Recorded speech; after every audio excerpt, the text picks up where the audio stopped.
Our approach as a community has to be on a number of levels. Somebody earlier spoke about we are our own worst enemies.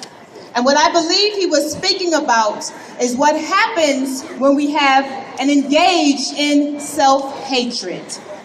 You see, we have become what I look at as the victims of racism and capitalism. We can never make them not a part of the problem. It's not enough to just say that we are killing each other, because I don't care if it's 1 million guns on the street. It's the mentality behind that person that decides to pull the trigger. So what is it that we must do in order to combat that?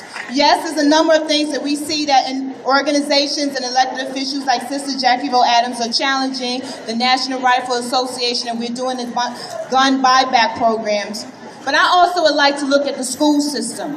You know, we can't forget, Jackie and I served on the school board, we can't forget that the mayor has control of the school system. So what has that done? It's taken $24 billion of our tax dollars and looking to convert too much money into the charter school system.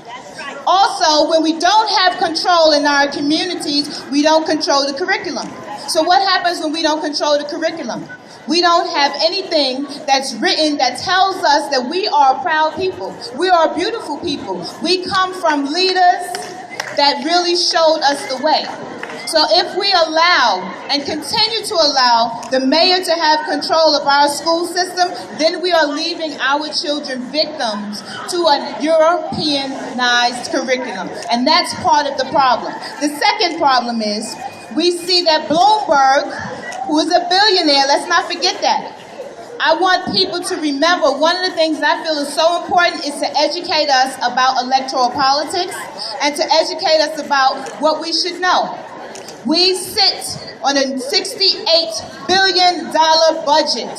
So when we have organizations like the NAACP, Harlem Mother Saves, or Harlem Transformational Project, there's no reason for us to be asking for pennies when we have billions of dollars. Remember what I said, $68 billion.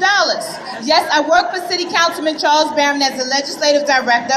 We have a bill out right now, and the bill calls for equitable distribution of capital and expense resources. What does that mean? That means that every one of our 51 elected officials would be able to have the same amount of money distributed equally amongst their constituents and their communities. There's no reason why the speaker should be in a position of giving more money to people who live on the Upper East Side or the West Side, whereas we have communities in the Bronx, communities here in Harlem, where we're struggling.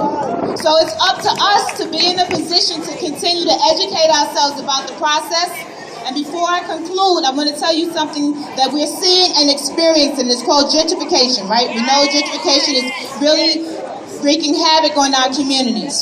When it comes to land use and zoning, which we see 125th Street is getting ready to undergo a tremendous rezoning, the most important thing that we have to do is we have to get the law changed. When it comes to rezoning, community boards only have power as advisors. They don't have the power to vote yes or no. So Take Back Our City is something that I came up with. That says that we have to do referendum or through legislation. We have to get community boards the power to vote yes or no on land use and zoning. That's the key.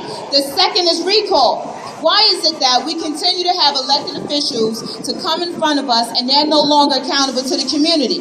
But if we had the power to recall an elected official, then we as a community can hold them accountable. And that's the most important key and power that we should have as residents. So that's what I'd like to, offer as a solution, because that's me. I'm about bringing solutions to problems that we have in our community. And before I conclude, I'd just like to share a poem. As Brother Akil said, I'm also a spoken word artist, and I play drums, but I'm not going to play drums today, sorry. But I will share a poem.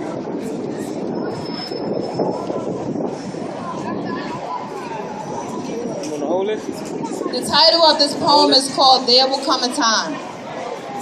There will come a time when there'll be no more tears.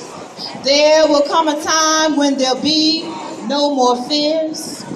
There will come a time when women will take a stand. There will come a time when men will lend a hand. There will come a time when you and I are free. There will come a time we'll join in unity. There will come a time when you will smile again.